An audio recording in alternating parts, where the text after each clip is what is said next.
Okay, so welcome to Our Time Is Now. This is episode 12. Welcome to the show. I have a good friend of mine and former co-worker of mine. He is very well acquainted with the Clash, and here's how we're going to go about today. The plan is to just talk, shoot the shit, have a little bit of fun. At the same time, we're going to have a jam session for you at the end of the show. I'm going to be like just freestyling, going crazy, just having fun on the Magnificent 7 drum beat. And I got my man Derek Goddard in the building. He hails from England, specifically London. Yeah, London, Ladbroke Grove, West London. London. And yeah, I mean, we're just going to jump right into it. This is my first in-person live podcast. So excuse the one microphone, but we're going to make this work. And there's a bunch of musicians upstairs who are also jamming out. So if you hear some background sound, don't care, because Ithaca is a musical community and that's what we do. You know what I mean? So we're going to jump into it, D. So what I want to talk to you about first is I got these PodDecks. This is one of my sponsors for the show. What I do with these, it's funny. I pull out 3 random cards. I do not know what they say. I bought these in the factory. I open them. Every one that I've used, I've put to the back. But I open the deck. I read you 3 random cards. You're going to answer questions to those 3 random cards. I don't know what they say, so don't blame me. Wow. We're going to start with Would You Rather? And question number 1 is, would you rather be handcuffed to the most annoying person you know for 24 hours? Me, D. It's definitely me. No, it's not you. Trust me. I'm not going to mention names, but I'm going to keep my mouth shut. Yeah. Or go camping with someone who likes you, but you don't like back. Wait, hold on. When you say you don't like back, what do you mean? So it means someone who has a crush on you, but you don't necessarily like back. You have to go camping with them. Or would you rather be handcuffed to the most annoying person you know for 24 hours? I'm still trying to work out what you mean by back. Well, here's the deal, bro. Here's the deal. The most annoying person Do you mean their ass? Do you mean their backside?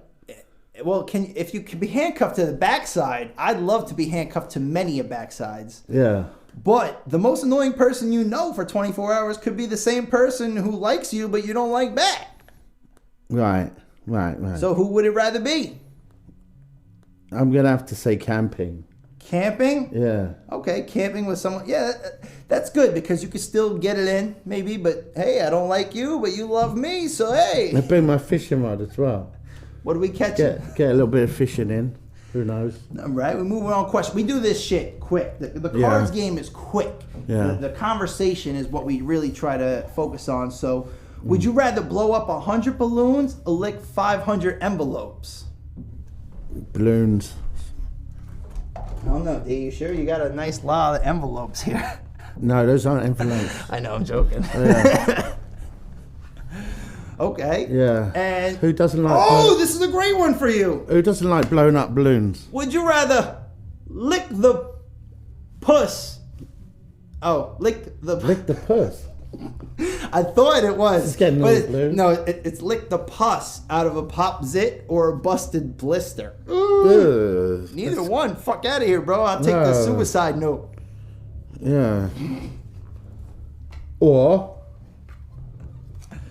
No, those are your 2 choices, bro. That was the pop zit or the blister. They're jamming. Say that again. Would you rather lick the pus out of a zit or a pop blister? Aren't they the same thing? Yeah, the same thing, yeah. We're going to move on to what the heck. Yeah.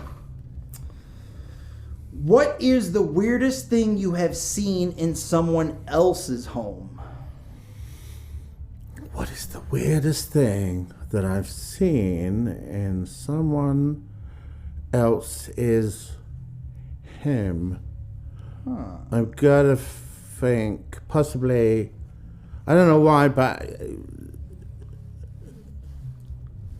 they're jamming up there, bro. I'm getting to the vibe right now. I'm just like painting a very, very strange painting. All right. Yeah. You know what mine was? And it's not so, it's very common now, but I'm going to let you know anyway. when I went to my boy AK's crib, I was like, there's no toilet paper. This is like going back middle school, like 10 years ago, 2009. No, we got a bidet. Fuck's a bidet? He's like, sprays your ass with water. I'm like, oh, shit. No, I went to school in France, so... But I'm saying, like, that was new to me. That was new to me in America. Yeah, bidet was new to me. So right. Here I come giving myself sandpaper on the ass every day, give myself hemorrhoids. And my friend's like, nah, bro, we don't use that. We use this shit. And I'm like, yo, what up, AK? Let me get that bidet. It rhymes, AK bidet. But I was like, I need to get one of those. And I did install one because Joe Rogan had a little... I think they were right, actually, when you get used to them. I mean... No, they're good for you, bro. Like, when you go in the shower, you wash your ass. You don't rub with sand. They're good for the ass, I'm telling you. They are good for the ass. They do the job on the ass. That's all that matters. Yeah, that's all that matters. Have you ever been electrocuted? Yes. Yeah? Me too. Yes. Me too. I stepped on a wire one day in the back of, my parents were always upstate and they had friends around the corner and they had a buried wire. I stepped on it and it started to like, and then the mom was in the kitchen and she saw me and I couldn't move and I was wearing a rubber boot luckily.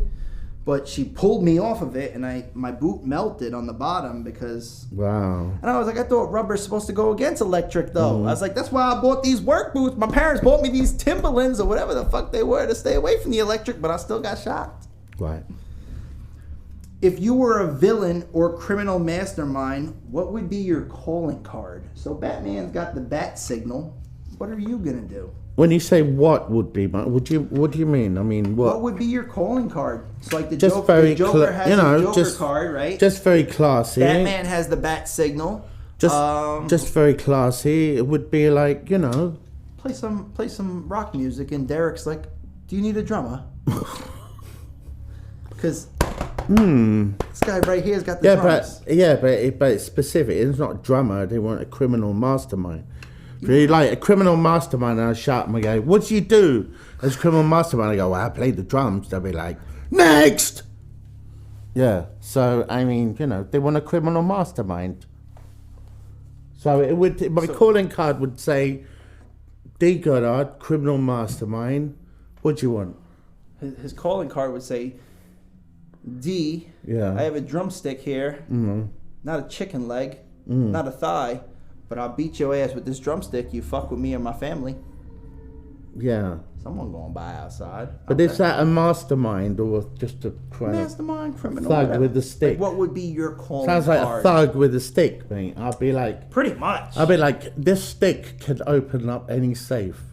Any. In land. Any.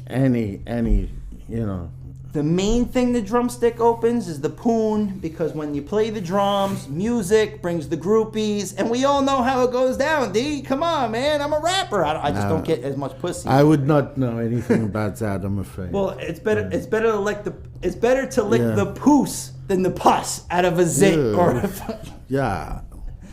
I agree with you. So we're going to move on to interview deck, last 3 questions. Then we're going to get into the actual real discussion shit here. But this is the fun part of the show where we just have fun. What will people look back at us 50 years from now and be shocked and appalled by? Wow, that's a good one.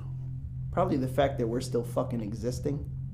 Like, humans still exist after 2020. Yeah, but... But they would exist, so that's right. But I'm saying that's why they're going to be shocked and appalled, because how did we make it this far without our forefathers? Yeah. Let's hope they're like, wow, you put up with that much shit from the politicians and us, because I wouldn't, That's you know what I mean? That's like, right. we're so much more, the thing that always pisses me off is why we always got to go left or right, hate each other, like fuck you, family deads each other. It's like, bitch, can't we just run up the middle? Can we elect Dwayne Johnson, who came with $7 in his pocket, became the richest actor in Hollywood, who also loves America, mind you, as our fucking next president? Because if The Rock was on the ballot, sorry Kanye, The Rock is getting my vote. Yeah. I think he can run the shit. Yeah, we let The Rock bottom down. I mean, I just feel like, we just need some sensible people who care about, like, the people, and they're not like all obsessed about themselves and like what they can get. 100%. That's the main thing. It's like, what can they do for the people, as opposed to just like, what can I get for me, myself and my family, you know. Which is like kind of like the American way. It's like the American dream is what can I build for me and my family. But at the same time, I 100% agree. What can we get aside from that? Yeah. Well, this is kind of fucking... This is... I swear, this is destiny that this card came onto the play because which band or artist, dead or alive, would play at your funeral? Dead or alive? Dead or alive. So we could bring back your buddy. Bring back Joe. To play at your funeral if you chose. Yeah, I'd like to think Joe would be oh, Del, yeah. Like Derek. I'm there, you know. Bring back old times. I think he would. Yeah, so it would be Joe. How many people can I? No, it just says which band or artist. So just you could have the whole band, or just one artist. Like you could have Michael Jackson, or you could have like Red Hot Chili Peppers, or fucking Sublime, the whole band with the original singer, not Rome. Prince. You could have anybody. Prince. Yeah. Do Purple Rain for good old D. Goddard at your funeral. Yeah. That's a good choice. I think that's a great choice. But he'd have to do something from... Well, he's probably going to personalize it for you because her family would give him like a personalization, like this is what he was about, and then try to make something around you to play at your funeral. I mean, it's not just going to be like, let's sing Purple Rain, you know. It's going to be, what can we do to personalize this situation? Bob Marley. Oh, man, bro. You know I'm smoking a shitload of reefer there. I'm rolling L's to the face, D. I'm like... My man D, I'm smoking with Bob because you're sitting there like with smoke coming out your ears. Bob, he came back. Smoke coming out your ears. You'd be like, D, he was such a good guy. I'll probably take one hit and be like, Bob. Yeah. He's like, oh, you pussy man. I'd be like, yeah, I like to lick pussy instead of pus, man. I'm gonna move that one to the back. Yes, please. That one was just that was just a different. That was kind of something out of topic. But what is the trait you most deplore in yourself? I don't even know what the word deplore means since the word deplorables came into the 2016 election. Like you're deplorables, like you're expendable, like. I don't know what the word deplore means. I can't even define it. Do you know what it means, or should I go to the next question? No, I understand what it means. Okay, so what is the trait you most deplore in yourself? Is that like what you most hate about yourself? Yeah. Okay. Yeah. So what would that be? Wow. That's a tough one to divulge. You don't have to go straight up. Just do the second next one. The second worst trait. The second worst trait. I take monster shits, man. I stink out the bathroom. Oh. I mean, at GX, I'm nasty, bro. Like I'd be like, I gotta spray the bathroom down after I go in there. I'm like, these poor kids, bro. I can't. I'm like, I can't give them my on Monday come in, take a big shit after like partying all weekend. I can't do that. Yeah.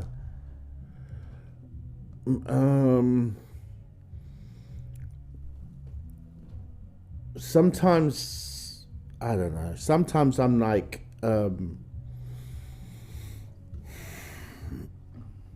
what I mean, I don't know. They're playing like Nirvana up there. I might have to come back to that. It's alright. Hold on. Don't worry about it. On to the next. Is it for me to the next one. So now that is over. We are done with the cards. Shout outs to PodDecks. You can get these online if you're looking to start a podcast. They will just help you break the ice. Just fucking talk the shit, shoot the shit, do what you got to do. PodDecks help you break the ice. This is fucking awesome. Like this is my first in-person podcast, and I'm super ecstatic about it. Yeah. We're gonna just start getting into the conversation. What I want to do is just really talk to you, D, about. You know, we've been coworkers, we've been friends for a while now, like probably 3-4 years, probably since I moved to Ithaca, close to maybe a year after I moved to Ithaca, I met you. Yeah. And you were actually, I'm gonna say it, I'm gonna break the ice and say you were the first person who took me to my first AA meeting. And back in It was Halloween last year. I actually quit the bottle, the booze, the beer, the everything. I was trying to go for just, instead of Sober October, because my sister, I buried her on Halloween of 2016. Instead of Sober October, I was really trying to go for Sober November, because I knew I could try to do Sober October with Joe Rogan and all his homies, but I knew on the 31st I would fuck up the month. So I did Sober November instead of No Shave November. I went up until August, my birthday. So I went like 9 or 10 months or some shit before I fucked up. And kind of, with me and my homies, we shot a video in Atlantic City. I had 1 drink, 2 drinks, whatever. And It was the beginning of a downfall. I fell off again on my sister's birthday on the September 24th, I'm sorry. And then also that whole weekend, though, the 25th, 26th, I drank. And then it was just one progression into the next where I noticed myself like, oh, I can handle it now.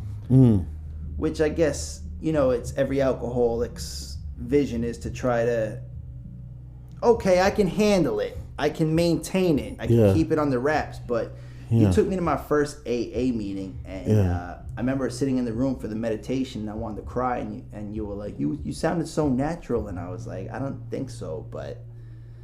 Well, to me, you just sounded like you'd been attending meetings for 50, 40 years, You sounded... If I was that old, shit. Yeah, if you're not that old, but I mean, you just a party goer in me. Since you were a baby. I knew I was in the room with alcoholics, so I knew I wasn't going to get judged. But I do want to really appreciate you for that, because that was a very pivotal moment in my life. Yeah. And... well, it's the toughest thing to do for anyone, to go from, straight, your first cold meeting. Turkey. Well, your first meeting, it's like, okay, I need help, and, like me, I thought everyone was going to be the sort of guys you just meet in the park, on the park bench, in the park, just real sort of gentlemen of the road. And so I thought the whole room was going to be full of guys people like that, So when I went in there, and they were just bankers and doctors and people from all over, just all walks of life, and just all very sort of. But I think it meant a lot to me, and I'm going to tell you, it meant a lot to me because I've had people my whole life since high school, a little bit past high school, 1920, say, oh, you're rambunctious, you're this, you're that. And I never really had anybody to go to turn to, or even you check into AA, they tell you, go to AA or whatever. But, it's cool. You're telling me to do this, but you're not actually going with me to show me the support. You don't have to be an alcoholic to go with your friend to show them that. But the fact that you showed me that showed me the true friendship within you, as much as how genuine you are as a person, because you even took me to the tea bar. We were sipping tea, the kava bar, and you were just like, hey, man, there's more to life. Right. And I needed that to open my eyes, and I never had anybody there to open my eyes for me. So that was a major pivotal point before my decline, obviously, but it was a major pivotal point to say, hey, this is possible, this is doable. Yeah. And I just want to appreciate you for that. Thank you. But you dude, from what I've heard over the years, you have many accolades. You've done stuff in the music industry. You've worked with some of the greatest pioneers, is the word I would use to describe this, who helped shape the culture in punk music. Yeah. You've shot documentaries with guys who are on top of that totem pole, and they mean a lot to you, and they were good friends, bro. So let's talk about it, man. Go into it. I'll be honest with you. I've been incredibly lucky. My dad was a musician. I left London when I was around 13. I grew up in London, West London, and I kind of, in a crazy way, I feel like I sort of manifested a lot of my dreams. You made it happen. I don't know. I mean, that sounds crazy. No, it's not crazy. That sounds crazy. That's what happens when you could really believe in yourself and your potential and what you can unlock in the world. Yeah, but I mean, I didn't have a ton of belief in myself, but somehow somebody had belief in you. Someone did. You're right. That's really a really good point. And someone was listening, and when I was a kid, I used to dream about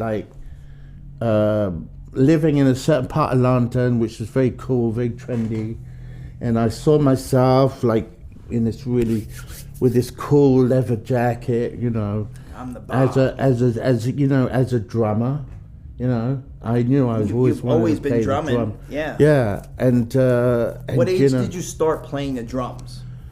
Like, when's the first time you picked up a drumstick and you was like? It wasn't really a drumstick. It was like I used to play along with my dad. Hands. Yeah, my dad was like a guitarist, and so But when's the first time you knew drumming is for me? Like, fuck a guitar, fuck the vocals. This is what I want to do. Yeah, well, it's funny. It was again, it was kind of like I felt that sort of coordination with the drums. I was jamming with someone one day, and I was trying to get a sound out of the drums, and then all of a sudden everything came together like that. It was like cohesive. You know what I mean? It was just and then I was like, oh my God, this is for me. This is for me. 100%. Yeah, and because it was I went from sort of like percussion was part of the sort of, but it was most setups were drums, guitar, bass, singer. They weren't percussion, bass, do you know what I mean? And so it was a bit there's something the presence of a drum kit is so, like when you go to a gig, right, and you see the loudness. It's the loudness. But you see, it's almost like a car. You look at the drum set. It's so big, and you see the cymbals, and you're and I don't know, it's again, it's you're working out which works and what does what, you know what I mean? And it's got such a presence, There's so much equipment to a drum. There's so much, right. And also, the guitar, you might be able to miss a string right quick, and then you can fix it. Right. With the drums, if you miss a beat or you miss a kick, people know. People know. The drum beat was off. The drum is the drum. No, you might be able to fix the guitar, especially if you have a background DJ playing something, but the drums is very hard to emulate. Absolutely. Especially when you're talking with modern day beat producers who do the pads and they got the kick drum. And it's the same kick every time. And then the it's not, it doesn't give you the dynamics, the range of the entire set, the kit that comes with that live sound. Yeah. But I mean, I think it's dope, bro. And I remember when you were telling me you were doing drums, and then when you told me your background story a little bit at GIAC, I was just like, yo, this is fucking awesome. But let's delve into it. A lot of my listeners might know or might have seen that I've posted. I might have posted wrong, saying drummer for the Clash. I apologize for that. However, what I did want to say is this is a good longtime friend of Joe Strummer from the Clash. He's been featured in documentaries and videos that Joe had shot with the Clash. You was a young lad back then too, young lad back then. Man. I mean, it's important to say I wasn't. But I'm saying I didn't want to come off to them and say I'm with the drummer because the drummer is what's his name? Topper Hedden. Yeah, so he's the drummer, but you were still you ran the same London streets with these cats. Right. You grew up in the same neighborhood. Yeah. You had the same friends, the same, and I'm sure you played a couple of live shows with them as just whatever, Well, I met Joe Strummer, and it was with 101ers, which was Joe's band before the Clash, and. So you knew each other pre-Clash. Well, I didn't. They did. Okay. And it's funny because they kind of adopted me You know, I was at the time, they were like much more sort of mature men. Yeah. I was like 20 at the time. Oh, so you were the younger than the crew. Right. And I'd come back sort of from sort of traveling around like, you know, the world. You know, I lived with my dad, and I went to, you know, the Caribbean, Trinidad. Then I came back and, you know, messed about a bit, and then I found myself just living in, you know, like West London, Ladbroke Grove-ish, and I was like, I didn't know anybody. Then I was offered, then for some reason I got introduced to someone. I did a gig at the Carnival, and I met so many different people then, you know, and then from that was like, you know, some of them were one-on-oneers, and so at Christmas, like New Year's Eve, we used to get together and we used to do this gig at the Tabernacle. And I remember the first time I met Joe Strummer, it was like, we were hanging out at this guy Mole's house, right, and on All Saints Road.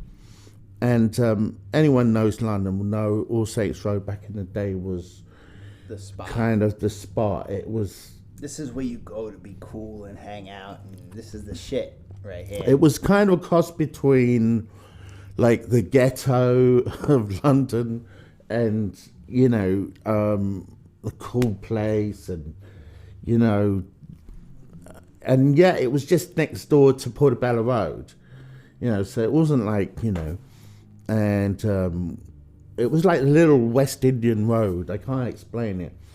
And the first time I saw Joe, and to be honest, because I'd been out of London, out of England for years, you know, and we were getting together and we were going to play this ska, like, you know, with all these people that I know, and they were like, oh, we're going to be met by Joe Strummer. I was like, who's Joe Strummer?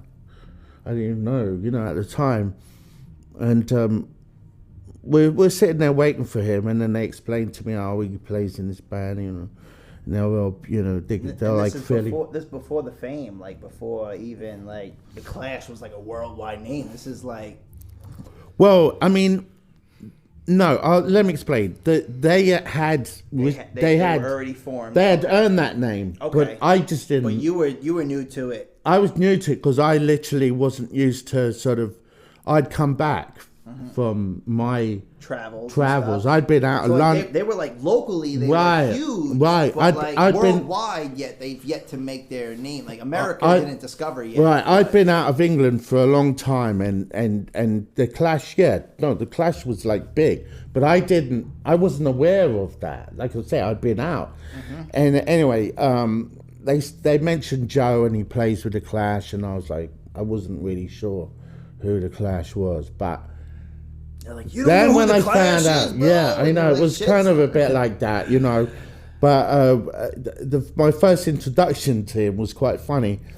He literally come down the road with a big, you know, huge boogie box, you know, and he was blaring out Funky Town. Okay. You know. Yeah. Yeah, I know this shit. And I was like, yeah. And I was like, I was a little perplexed because I was kind of like, is this punk? This ain't punk. It's not punk.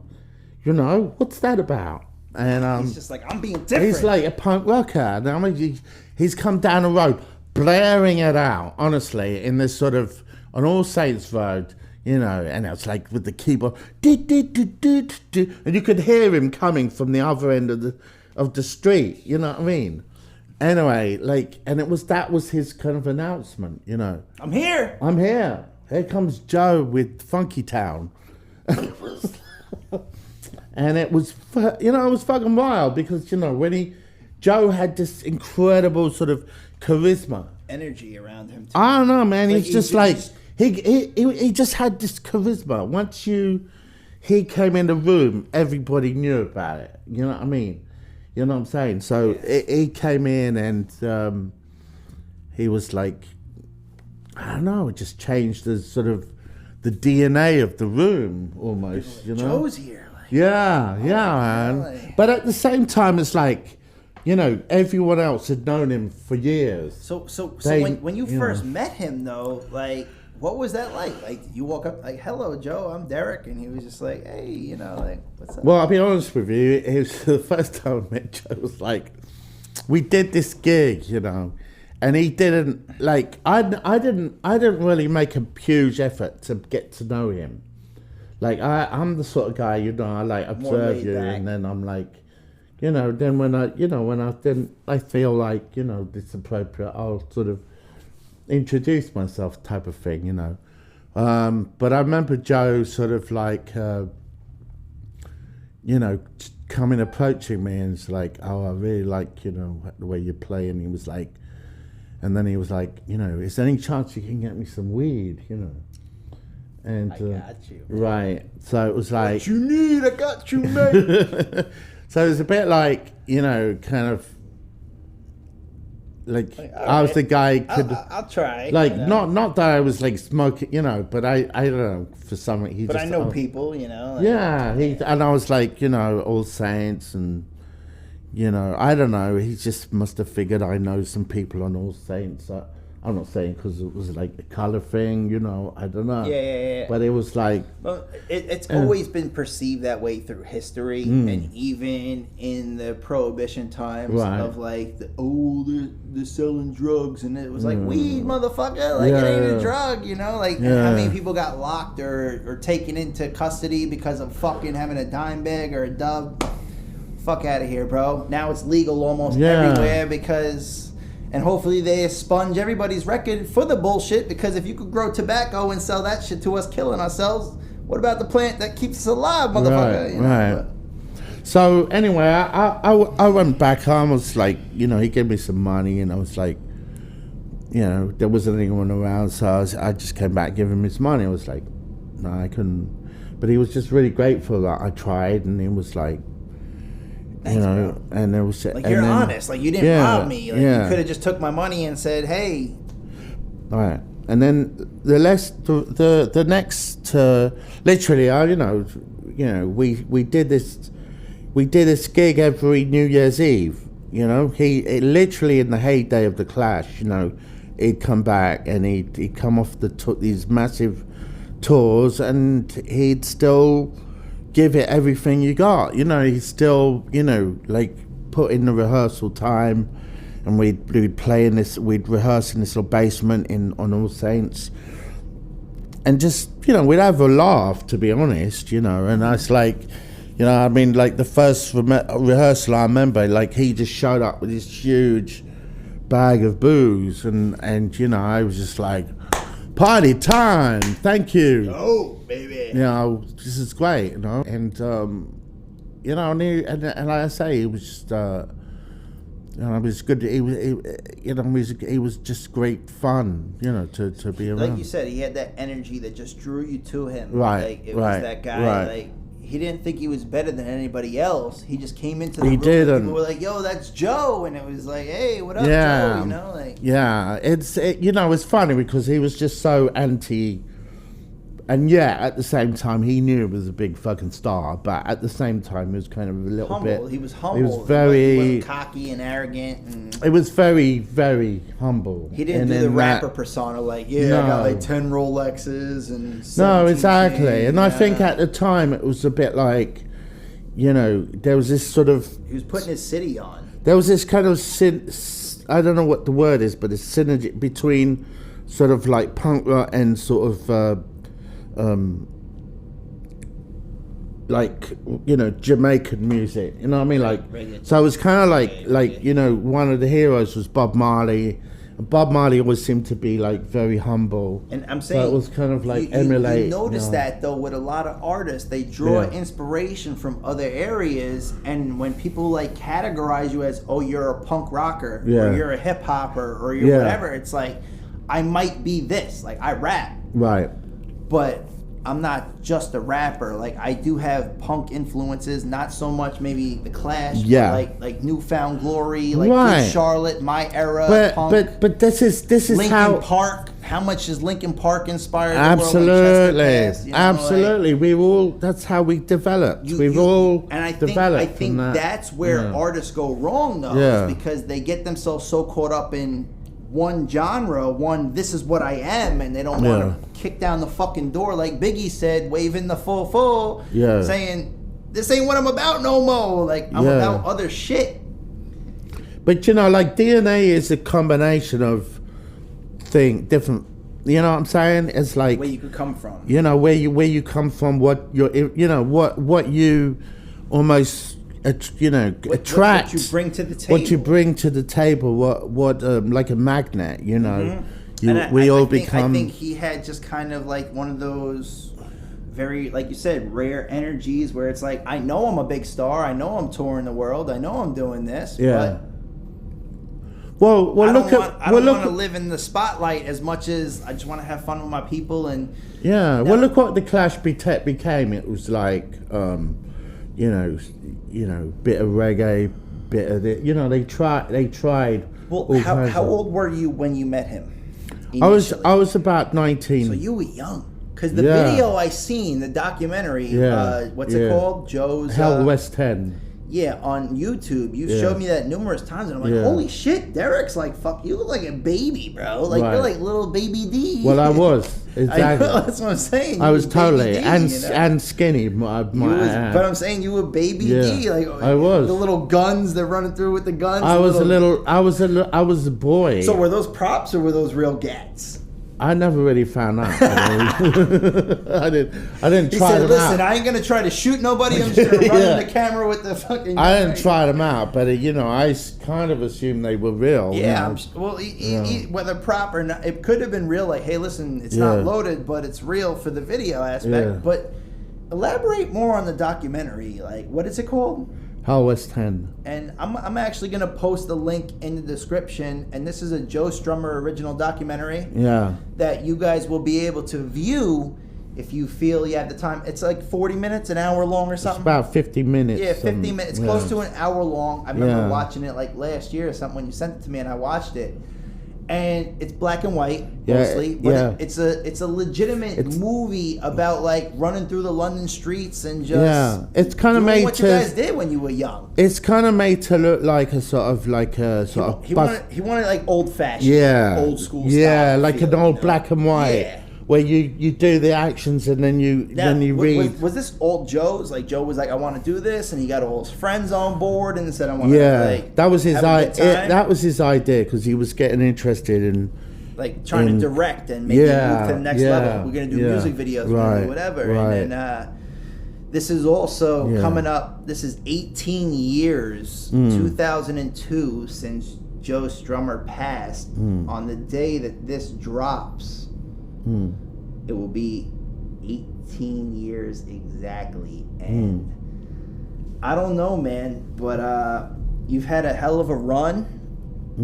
You know, you've been able to like do things that people have wished they could do, like getting close to somebody who's so close to superstardom like that, but at yet the most humble of artists, and also at the same time. I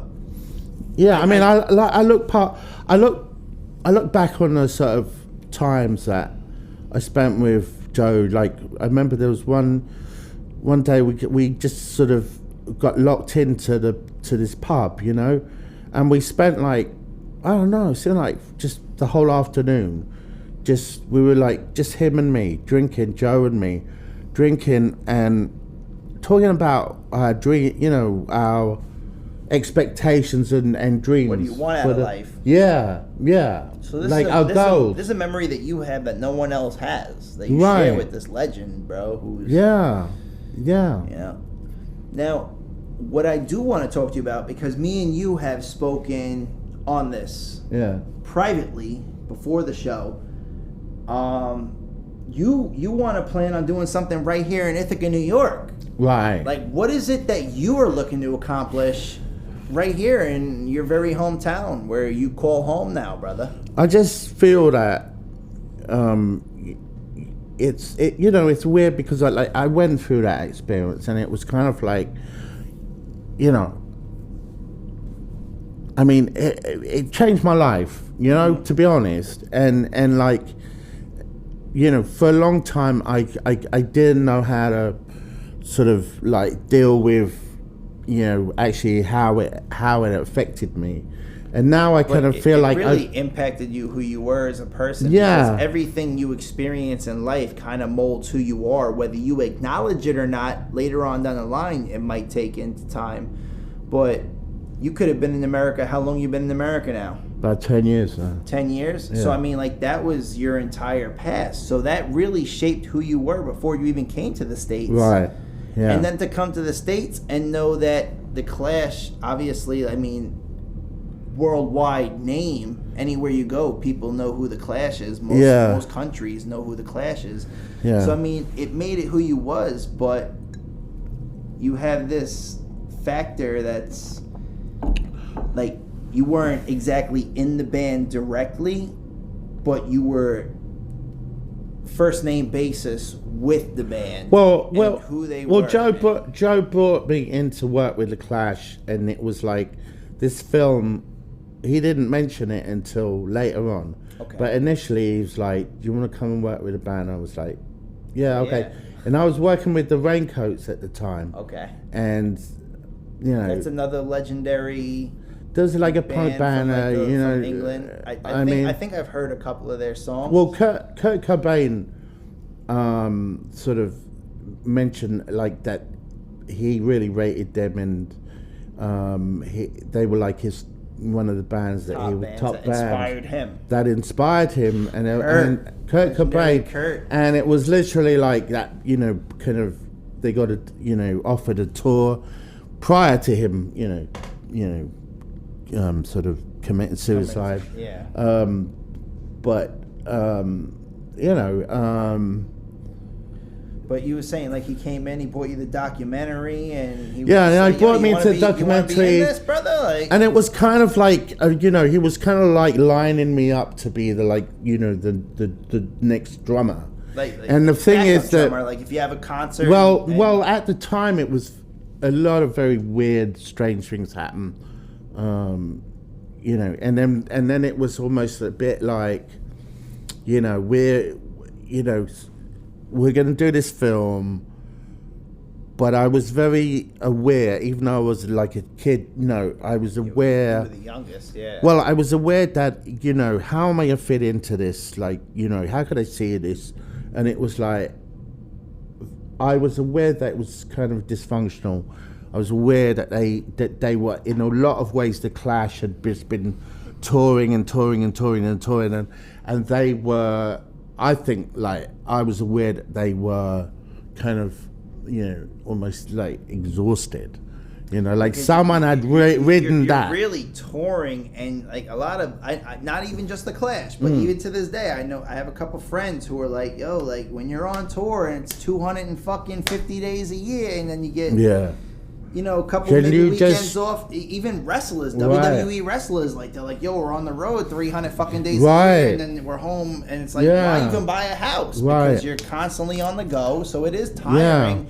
Anything in entertainment is that way. Yeah. But you noticed they were getting like kind of like little tired out, and he said like, well, I just could feel that. It was like there's a lot, like the dysfunction, the way, with all due respect, I think living on a bus together all the time too, and really, shit. You get internal conflicts. A lot of shit comes into play. Like you're cranky. Like your best friend. Yeah, fuck you, asshole. Like. And it's difficult because it's kind of like you've almost got to like reinvent, yourself every couple of years. You got to train yourself into being. This is my life now. Yeah, and this is the way. This is how we make a living. So we have to continue. Yeah. But we also might get sick of it. But it's like any other 9 to 5. I hate going to my 9 to 5 day, or I hate doing this, but you got to do it to pay the bills and make life living. And hey, it could have been this. And you're doing what you love, or you're doing factory work and whatever. There's always the bigger machine at the top controlling the claw. Yeah. Right. So everyone has their ideas, and there's with all due respect, there's always a little bit of a power struggle, going on in a band. You know, like there's like Joe was assumed to be, you know, this sort of, but then Mick was the kind of the one who did the music. Mick Jones. Yeah? No, Mick. Okay. Yeah, you're talking. I thought you were talking Mick Jagger. Oh, No, Mick no. Jagger coming in. But No, that's just the Rolling Stones. Okay, Rolling Stones. Yeah. Okay. Yeah. I can't front like I know shit. I've heard songs. I don't know anything about the band. Yeah. Well, this is Mick Jones kind of did. Joe did the lyrics mainly, you know, but also the music. But Mick was the main music sort of guy, you know. And then Paul was like guy in the middle who kind of, you know, said, you know, gave it the okay and the thumbs up. Whatever way they worked, you know, I mean, it worked. And then you had the management who kind of would come in and kind of every now and then and would kind of sort of like, you know, mix it all up and stir shit up. Right, exactly. And, you know, I was just aware of all that sort of thing going on, but it was very dysfunctional in the sense that I just felt like they needed a rest. Like, if I was the manager, I would have gone, you know, fuck off to the Bahamas. Take 6 months. Right. And come back and rock the world. Take a year. Drop a new album. Like, you've been on tour. Come back. You've been on tour for like 50, 40, whatever years. You know, go away for a year, come back. You know? Yeah, of course. You know what I mean? But that's the problem is managers, they think like we need the money because the manager's getting paid on it too. Exactly. So, you know, it's always rush.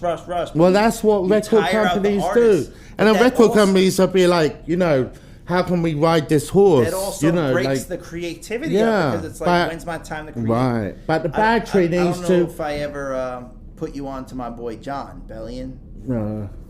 I'm wearing a Jerry Robinson shirt. I thought I was wearing a John Bellion shirt. Jerry Robinson. This is also my homeboy from Long Island, New York. Fucking grinding. Strange music, baby. 2020. Check his album out. 2020. Everywhere. It's fire, dude.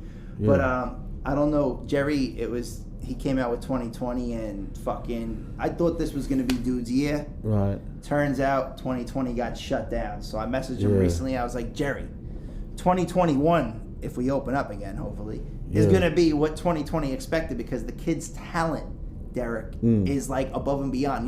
Me and you went to the Whalers show, the Whalers reunion at the Haunt, and the Haunt's closed now, right? I know. So like we went to that last show, we chilled with the band and everything. This guy, he mixes reggae, pop, hip hop, fucking you name it. He could genre clash it, mix it up, throw it in the bag, come out. You got the Jerry Robinson.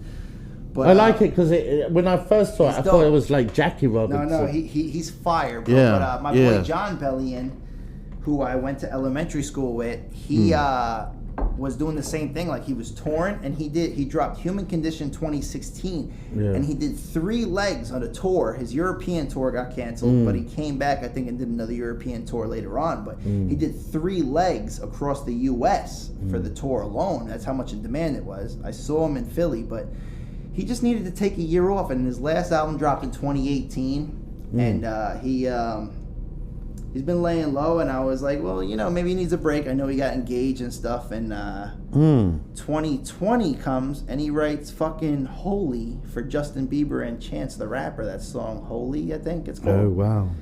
And I was like, he's making his side money, but I mean, like, the touring aspect could get very tiring. Yeah. And you need to kind of break away from that and just get back to your creative element. Like, lock myself in the studio for 3, 5, 6 months, whatever it is, to put new shit out. And that's what you need as an artist. You can't be always tour, because where's the time for creativity? You break down the... You're not like battery chickens. You don't just sort of like go in there and lay eggs, you know. Yeah. You know what I'm saying? It'd be a lot easier if you did, but it's a creative like process. You know what I'm saying? Now, breaking away from the Clash, before we do, though, do you want to show them your... Well... Should I bring the poster out? You could if you want. I mean, it's just... who cares? I don't care. Personal use, whatever. So this is a poster. No, there's... Actually, let me show you this as well. That goes with it. Want to do the other poster? I didn't realise, but I keep it by my drums. Mick Jones, I see it on there. Mick Jones, The Clash. When Joe passed away, which he did, he died recently. And we did these. Mick Jones in the Clash. This is a concert poster. Yeah, my name's right there. And this is when Joe passed away. We did this. Do you want a shot? Yeah. No, you can hold it too, brother. Yeah, sorry. I just want to make you sure. You can hold it. No, hold it. Let me get it right in the camera. That Right was there. kind of like the main at the Tabernacle. We did this tribute to Joe when he died. Well, and I also want to mention that this is actually only a copy of the actual poster. Yeah. My good buddy Derek here had given a co-worker who we also used to work at GIAC with, Mike Alexander, the original copy for his birthday, I think it was. Yeah. And you know who it is? It's Mike's birthday today. Oh, wow. But he actually wrote, like, to my friend Derek, like, thank you for everything, Joe Strummer, and it was signed by Joe Strummer, this exact poster, but the original copy of it. And this man gave it away and kept the copy instead of giving the copy away. But it was fucking awesome. It's great to know, like, you're a part of musical history. Yeah. Speaking of musical history, I want to get into, not to dismiss the Clash or anything for their greatness, but your daughter also makes music too, and she's amazing. Has she done Grassroots yet? I don't want to say yes. She has, but Grassroots, Ithaca Fest multiple times. Yeah. And she goes by Angel. And her last album is called. Well, I don't know. She's working on a new album. She's working on a new album. So what was the original album? Was Footsteps. Footsteps. Yeah. Footsteps. Yeah. Because you showed me that, and I was like, she's dope. Yeah. And I have to get her on a record. It will happen soon enough. Yeah. No, she's an incredible singer. She can sing her ass off, bro. And she's working on this album at the moment, and the stuff just blew my mind. What studio does she go to? She's working with John Patronis. Okay. JP. Well, is that the guy that's doing all her, like, when she did the show at the BHM talent show? He was doing the background music. Yeah. Okay, the same guy. All right. Yeah. Used to play with. But she's dope. She can sing her ass off, bro. No, she's something special. I'm telling you, I gotta get a hip hop record. I think me and her could make a nice music video and a nice, like. Well, here's the thing. It's like song. With the idea that, along with International Clash Day, right? They celebrate it here in upstate New York. International Clash Day. Yeah. That's actually what we were venturing into, but we never got back into it. Right. So what are you trying to set up? I'm trying to set up a concert that we could do around International Clash Day, because like the mayor of Ithaca's a huge Clash fan, and I was looking for acts and getting people involved who feel very need people in the creative community to come together and let's put this on. Let's do a show. Yeah, let's do a show. Put on for the community. Right. Kick ass. And make some money for have good fun cause with your local community. Have vendors selling food for a good cause, and it's like we could put it under the foundation that Joe was Strummerville, which is like when Joe died, it was a cause. They created this. They plant trees all over the world. Ithaca, that's the place for Ithaca, bro, right there. Like we're all about community. Number one. Yeah. Nature. Right. Protecting our environment, like. Yeah, there's a lot of causes at the moment. So what do we got to do? Do I have to go to Mayor Svantes' office, kick down his door, and say, "Here's a petition for"? Yeah. That's what we got to do. That would be great. We're just gonna show him this podcast. Svante, we need you, bro, on board. You're a Clash fan. Let's go, baby. Yeah. Let's go. Absolutely. Clash. What is it? Clash Fest? International Clash Day. International Clash Day. We could even rebrand it as Clash Fest on Clash Day. No, because he came to GIAC. He did? Yeah. And he was like, oh, what's up? Hold up. We'll take a pause. You get into the door. We'll get back. I got to. But yeah, so he came to GIAC he came to Jack and he was like at the end he was like, I'll answer any questions, because it was like everybody that answered all the questions was like, I'll answer any question you want at all. Doesn't matter how stupid, just ask me. And so I was like, okay, you know, I was like, what's International Clash Day? Because I didn't even know what it was about. Now, are you talking about the mayor? The mayor, sorry. Okay. So I was like, I said to him, what's International Clash Day all about? And he was like, shout outs to Svantes, Yeah. Svante, Myrick, Myrick on Twitter, Instagram, wherever you can find them, social media. Yeah. So he said.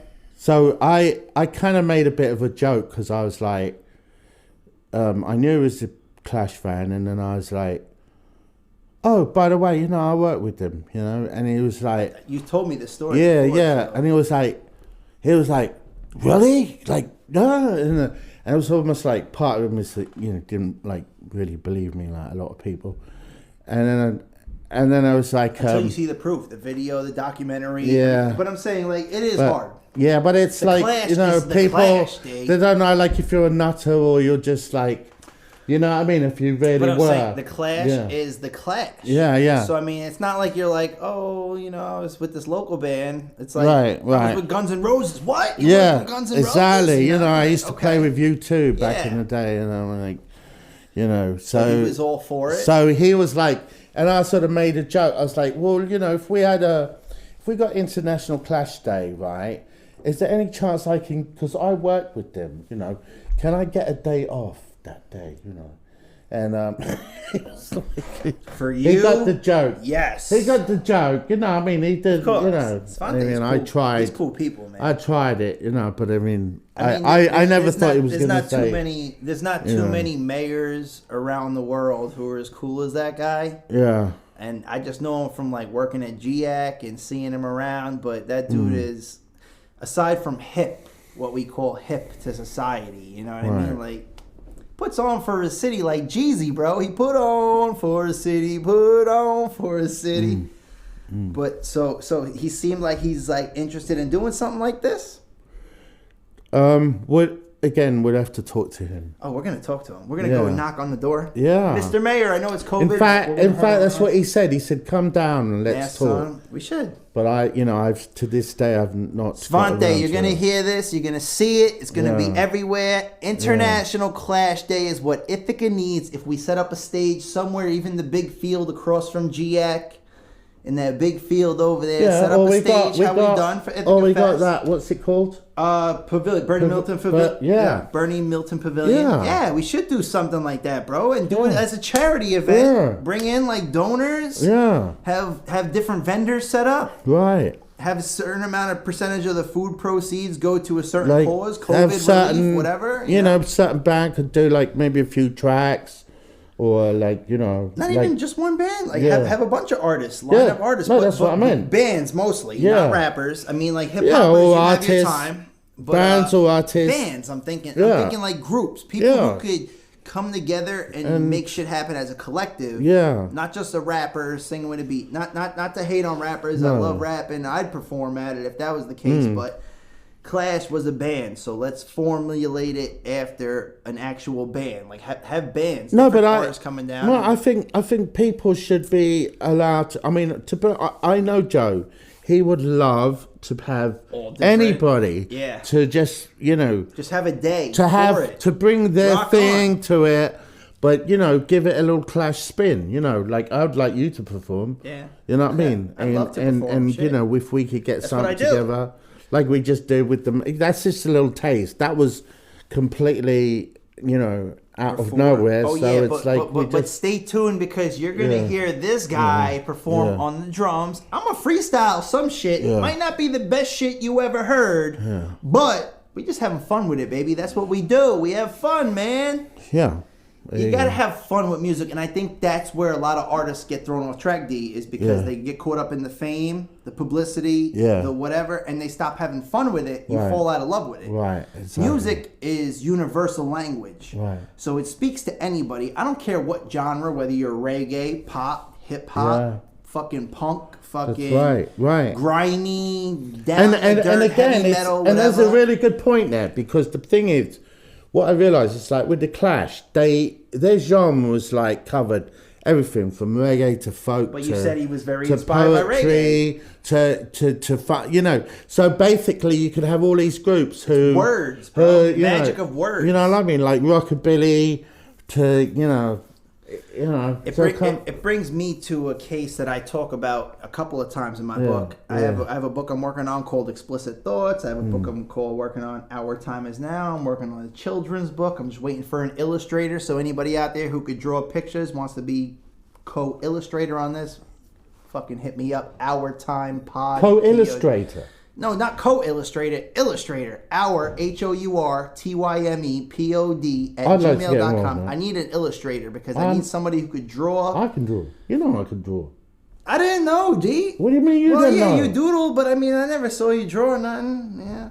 You don't got to show us now, but you're right. I do remember you, like, drawing pictures in the class, but I need vegetables drawn. I need vegetables. I need, like, carrots and potatoes, but they got to have faces on them. It's a children's book.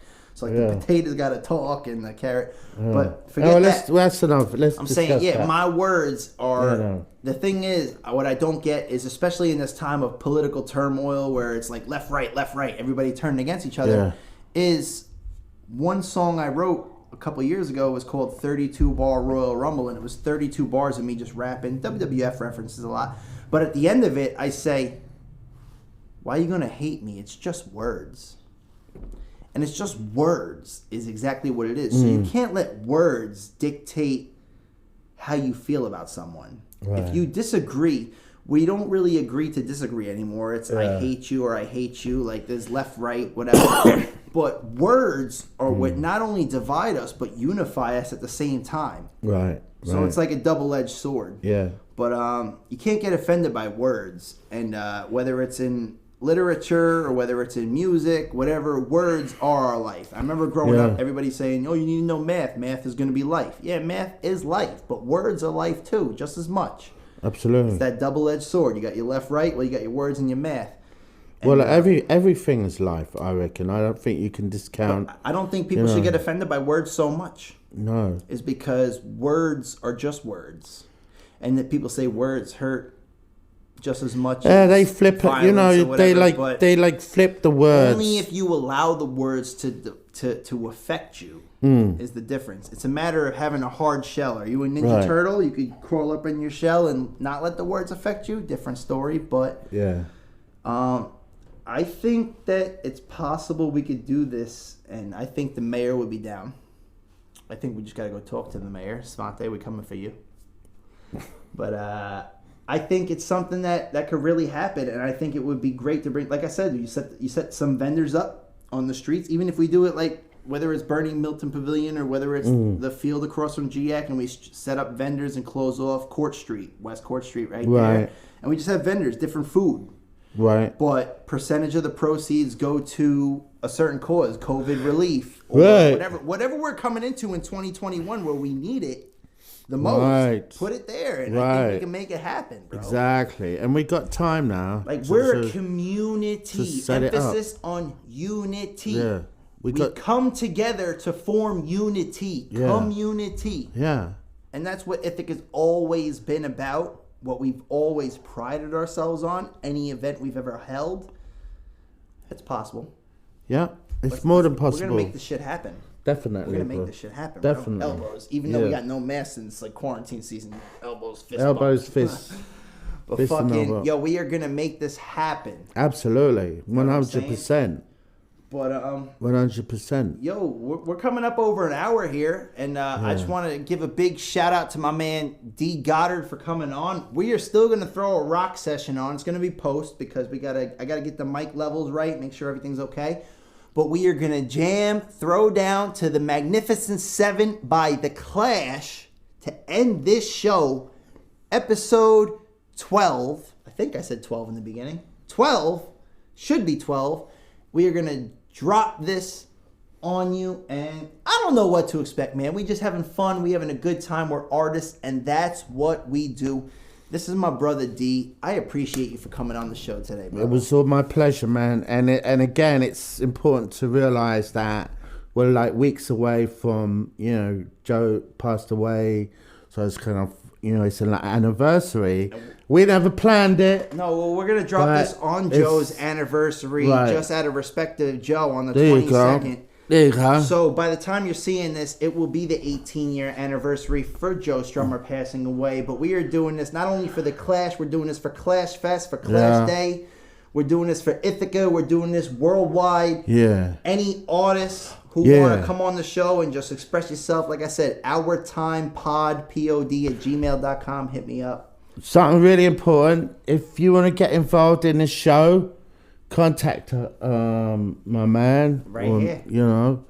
Like, know where it is, baby. We want people. Trying to put my people on Our Time Pod. Right. Our. Lowercase h, capital OUR, because in this hour, it's ours, baby. Really? Whatever we make the best of time, it's our time, man. Right. It ain't just mine. It ain't just yours. It's ours. It's the our whole time. collective, the whole community. Like if you're feeling this and, like you could play a good cowbell or whatever you could do. Whatever I don't you care can if do. You're a comedian, a rocker, a rapper.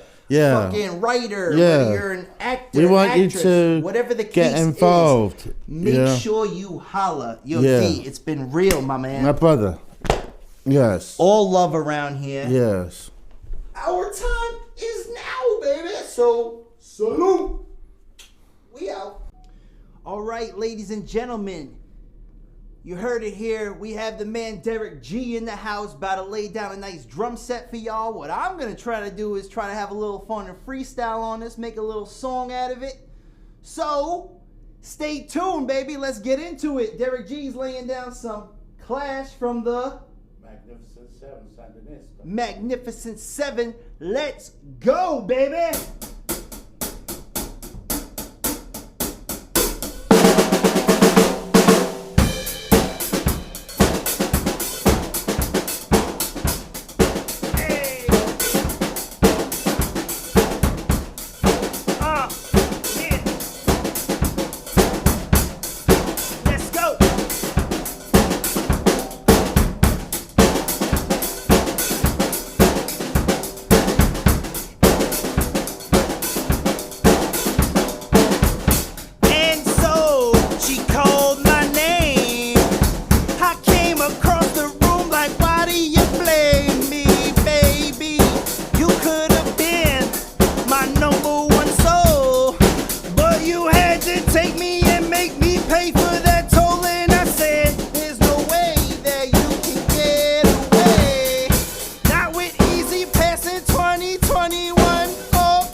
Show these motherfuckers what is hip hop.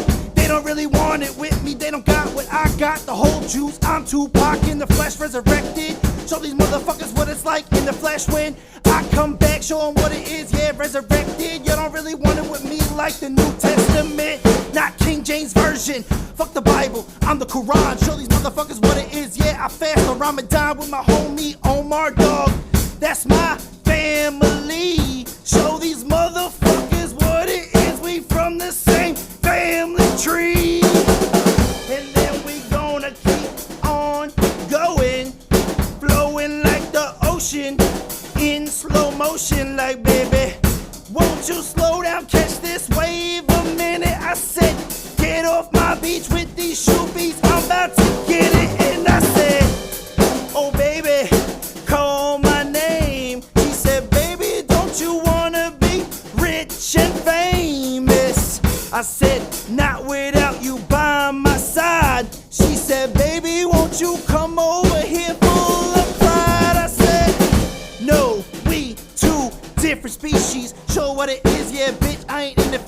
so you can take that dog shit and step in it again. Show these motherfuckers what it is with the pen. They don't really want it with me, they not equivalent. Yeah, not gonna equate to my equation. Show them what it is, it's infatuation. Bitch wasn't in love from the very beginning. She just said that shit to get my heart trapped in this mouse trap, bitch. But I ain't no rat. Woo! Woo! I think that shit was good. I think it was good. I hope my rap was good. It was. Woo! Let's go, baby. Got my rock star on, had my raspy voice going. She was good. All right, we gonna give him one solo set minus the rap shit. Woo! See what we working with. All right, you ready? Part 2. Let's do this again, bro. We having fun.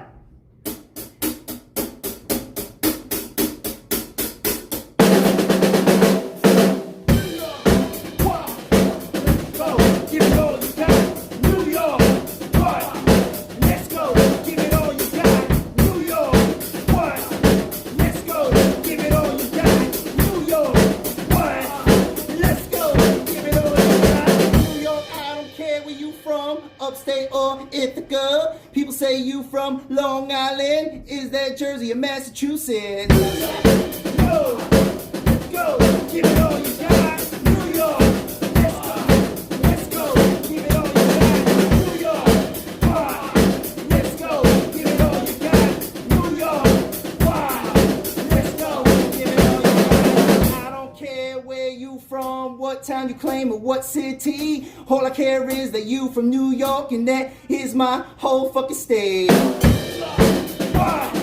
Let's go, give it all you got. New York, let's go, give it all you got. New York, let's go, give it all you got. New York, let's go, give it all you got. And I don't care where you come from, what city or color is. I don't care if it's like a white magenta color, 'cause I'm blue, hoping it's there. See, where's the pen? Let me find a clue, show you what it is we do. When we chillin' up in the studio, a podcast, music is what we do. That's right, already know what it is, where we coming from. Show these motherfuckers what it is, 'cause this is what we do, what we do. Let's go, give it all you got. New York, let's go, give it all you got. New York, let's go, give it all you got. New York, let's go, give it all you got.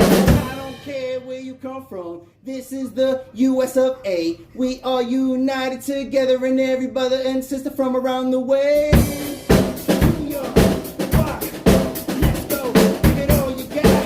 New York, let's go, give it all you got. New York, let's go, give it all you got. New York, let's go, give it all you got. This is a straight freestyle. Show you what it is and it's worthwhile. Chilling in the studio with my man D on the drums, and he be drumming everything to the let's go, give it all you got. New York, let's go, give it all you got. New York, let's go, give it all you got. New York, let's go, give it all you got. I don't care what it is, blood, sweat, and tears. Pour that shit into it. Whatever your craft is, whether it's music or writing or penning some shit, whether you an actor or actress, let them know your talent, 'cause you know that you're more valuable to this world than you could ever know. When kid, live your dreams. Live out your dreams. Don't let nobody tell you can't follow your dreams. You're never too old to go accomplish whatever it is you feel you need to get done in this world. You do you for you. Shout out to my man D on the drums. And that's the way we do it, baby. Woo! Dope.